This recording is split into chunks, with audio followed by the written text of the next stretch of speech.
Last month, a mysterious object appeared in the sky over Alaska, Idaho, and Montana. U.S. officials determined it was a spy balloon sent by China to gather intelligence. Chinese officials insisted the balloon was just gathering information on weather patterns. But the incident caused a diplomatic snafu. Secretary of State Antony Blinken said that Chinese actions violated U.S. sovereignty, the idea that a country's land, air, and waters belong to it, and broke international law. That's a big deal, because international law tells countries how to behave, sort of like how traffic lights and speed signs tell drivers when to turn and how fast to go. Welcome to the Just Security Podcast. I'm your host, Paras Shah.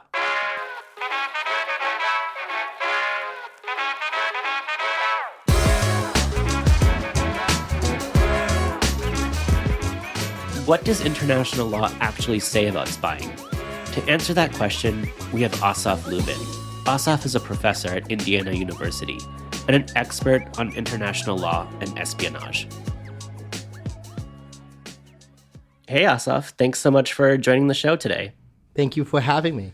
So I want to get started by talking about the so-called China spy balloon incident. And it's been a few weeks since this happened, and we have a little bit of information around what happened based on U.S. national security sources and public reporting.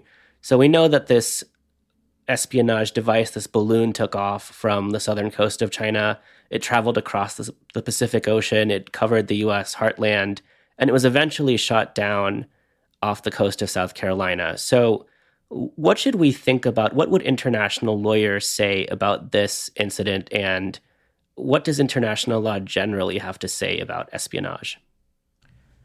So international law, surprisingly, has a lot to say on the topic. The tendency is to think that international law tends to treat espionage as a taboo word. But if we look at both historical and contemporary scholarship, we'll find that most people take the position that in line with the Lotus Doctrine of the Permanent Court of International Justice, whatever is not explicitly prohibited is allowed. And so to the extent that we don't find an explicit prohibition on espionage in any of the international law sources out there, the practice as a whole should be allowed. And in fact, there is no treaty that bans or outlaws espionage. Historically, there was an attempt to do that back in the 1880s. It didn't go very far. And so espionage as a specialized area of practice, most scholars would contend, or most lawyers would contend, is not per se regulated. But that doesn't mean that espionage is just permissible at all counts. What is left is general international law that might apply to specific espionage operations when the practice violates a particular rule. And the most obvious rule is the rule on sovereignty. And so if there is the right of a state to exclude others from its airspace, from its territorial space, what that entails is that if a spy enters that space, that is a violation of international law. And that is certainly the position that the U.S. is taking here, claiming that its territorial airspace was infringed upon by the spy balloon. And in fact, there is a convention, the Chicago Convention, which defines an aircraft under Annex 7 as including unmanned free balloons. And the claim is that this unmanned free balloon was a state aircraft under Article 3 of that same convention, and that the Chinese had an obligation to notify the Americans and seek their consent prior to entry. Their failure to do so was a violation of international law. And so here we have it, a full closed universe where there was a violation of sovereignty, a violation of international law. I'd say that is the doctrinal or traditional approach.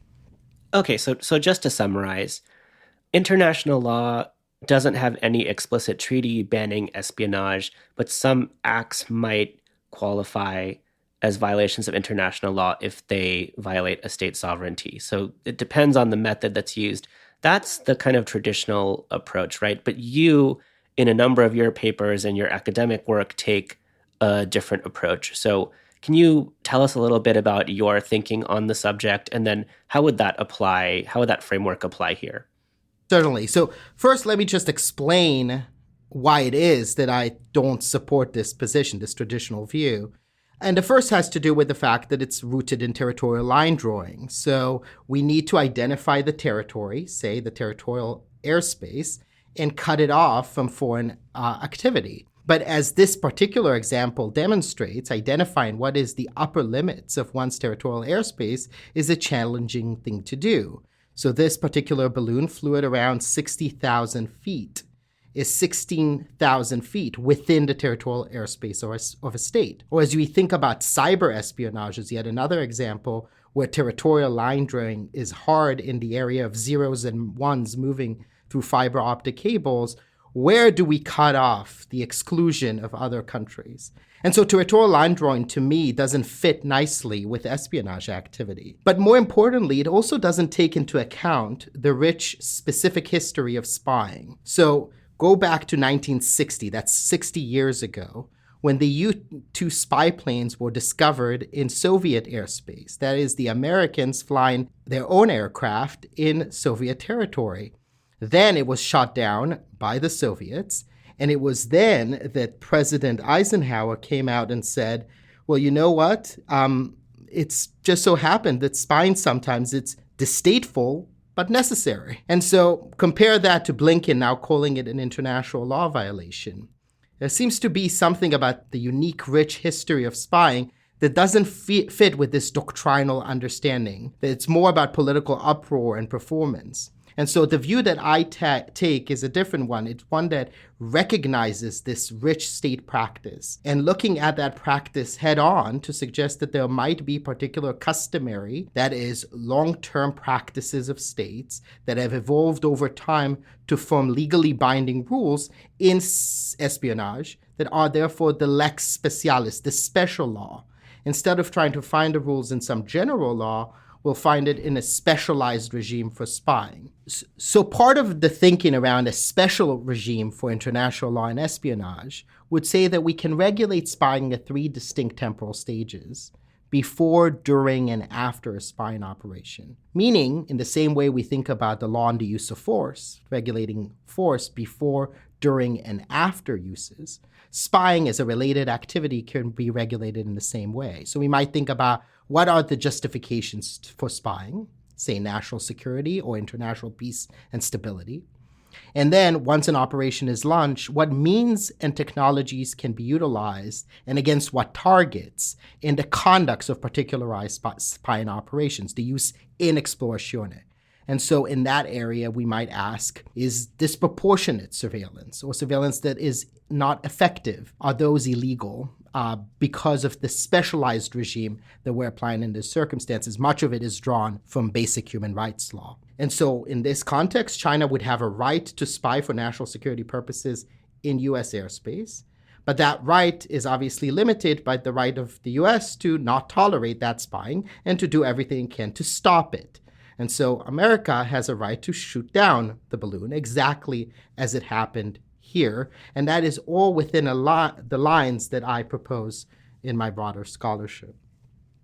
I want to take a step back here and ask why any of this is relevant, because many people believe that international law itself is unenforceable because there's no world police, after all, to enforce it. So it's different in some sense than if you commit a crime in the United States and you might face the risk of jail time and a very responsive state that could enforce that law. So what is the response to folks who say, okay, these are all academic niceties, but why does any of this matter? So espionage is the canary in the minefield, in the sense that the activity around spying could introduce a whole sort of human rights violations, in particular online, to freedom of expression, privacy, as we think about data protection and cybersecurity. So one example when we think about espionage could be spyware. That is the privatization of certain intelligence activities and intelligence technologies. And so an unregulated environment for surveillance and espionage could lead to particular human rights abusing countries purchasing certain technologies that enhance their surveillance capabilities and then using them against dissidents, against journalists, against diplomats. We saw that play out in the context of the murder of Khashoggi in the embassy in Turkey by Saudi Arabia, which utilized surveillance from NSO Group, an Israeli spyware company, in the lead up to his killing in that embassy. That is an example of the kind of human rights abuses that we might see. Another comes in the wake of the Snowden revelations, where mass surveillance was so severe that it caused chilling effects on freedom of expression online because it was an unregulated environment and we learned about it only after the fact, generating distrust in the way states are engaging in these kinds of surveillance practices. How does all of this relate to the Chinese spy balloon? So international law is reflective of the relationships between states, and it sets the outer limits on what is acceptable or non-acceptable behavior. We need particular rules of the roads that could prevent deteriorations to violence and ensuring of a functioning international system. Take just this spy balloon as an example. If we allow these aircrafts to certainly en masse to operate in the airspace of other states, that could risk civil aviation.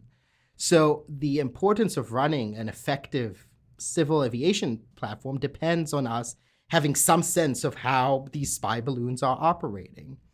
We need international law to allow states to predict and run more smoothly their international affairs.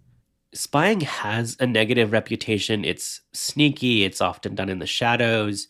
But can spying be justified, and does it actually have a role to play in international relations? In fact, if the goal in international affairs is to establish trust and cooperations between states, then the best way to achieve that is with states knowing information about each other's to lower their risk and anxiety about surprise attacks.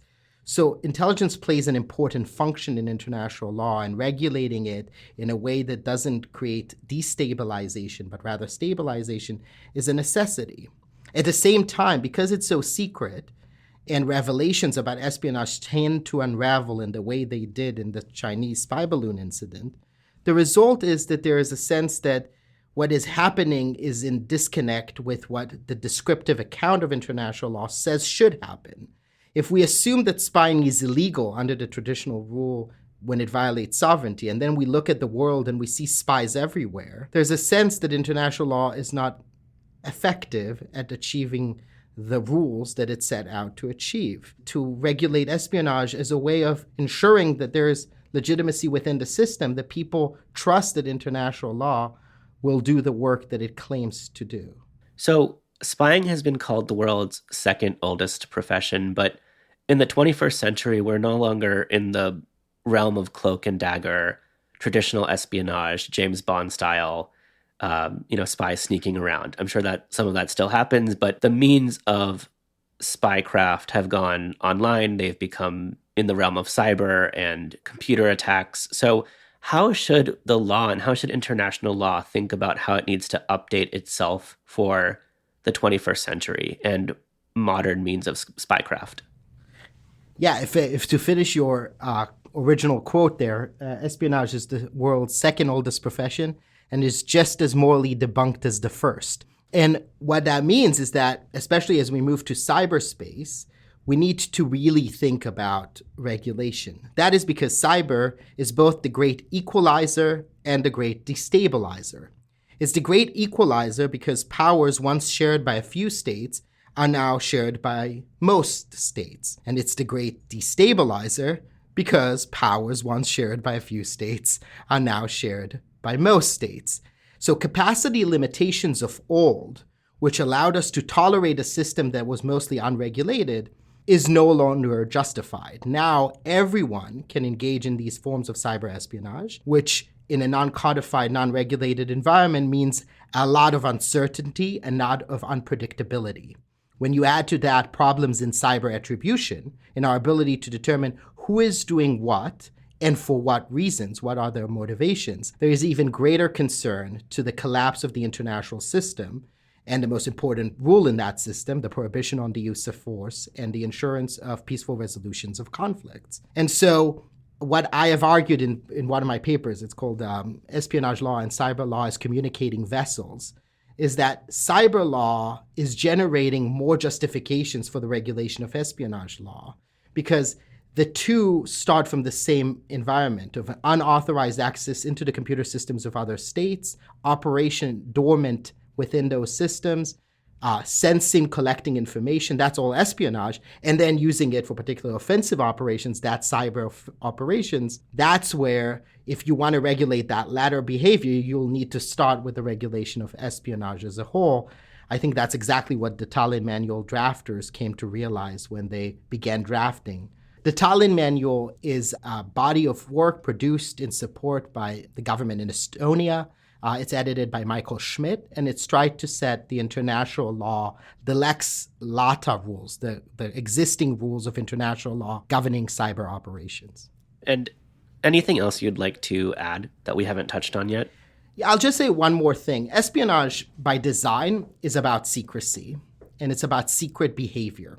And part of the problem in thinking about the regulation of espionage is because so much of it is done not under the light, the cleansing light of transparency. And that is why so many have suggested the custom, that state practice and opinion juris generating customary rules, has nothing to say about espionage, because what is unknown is therefore not practiced, that could be counted for the purpose of the generation of custom. I think that is a faulty account, that adopting this formalist, positivist viewpoint will generate a lot of weaknesses to our frameworks in thinking about something that is, while secret, is also subject to a lot of known behavior, diplomatic winking, foundational subtext. So it does grave injustice to the intellectual growth of this legal field to just ignore secret practice. And I think that is one of the important takeaways from thinking about espionage. Right. And just to give a little bit of background, customary international law is one body of international law. And there are several different sources of international law. There are treaties, there are judgments from the International Court of Justice and other courts. There are the opinions of scholars, but customary international law is one type of international law here that we're talking about. And I guess I want to ask a follow-up question on that. So if this activity happens in secret, then how do we create state practice, which is one element of custom? State practice is how states behave, and if they behave in a certain way, then we can say that they start to create behavior that is binding, and opinio juris is this idea that they take those binding actions, those types of practice, out of a sense of legal obligation. So they're not doing it just because they want to, but because they feel that the law requires them to do something that way. So how do we then address this question of a secret state practice? Sir Daniel Bethlehem wrote a great article in the Cambridge Journal of International Law back in 2012 called The Secret Life of International Law. And in that article, he says that there is a lot of this state practice that is secret. And if we completely ignore it for the reason that is secret, we will miss a lot of what states are doing and what states are considering when they're taking particular action. And so international law will be incomplete if we ignored the secret life of international law. So how do we address it? We start looking at secrecy in a more complex and nuanced way, where not all secrets are made equal. Certain secrets are shallow, other secrets are deep. And it is those shallow secrets, the known unknowns, the things we know states are doing, but we might not know the specifics of when and why they did it, that we should take into account in our analysis of the overall behavior. And certainly once those are discovered, once we have a glimpse into the matrix, when there is a glitch in that matrix, that's when we should be quick to react. And I think the Chinese spy balloon is one example of us building international law in real time when we get revelations about behavior that was previously secret. Thanks so much. This is such a rich discussion, and there's going to be a lot more to happen and unfold from this incident. But thanks so much for this overview, Asaf, and for joining us today. Thanks for having me. The Just Security podcast is produced in partnership with NYU's American Journalism online program. AJO trains students to become world-class journalists, no matter where they live or work. Find out more about AJO and how you can apply in our show notes. This episode was hosted by me, with co-production and editing by Tiffany Chang and Michelle Eigenhier. Our music is the song The Parade by Hey Pluto. Special thanks to Asaf Lubin. If you enjoyed this episode, please give us a 5-star rating on Apple Podcasts or wherever you listen.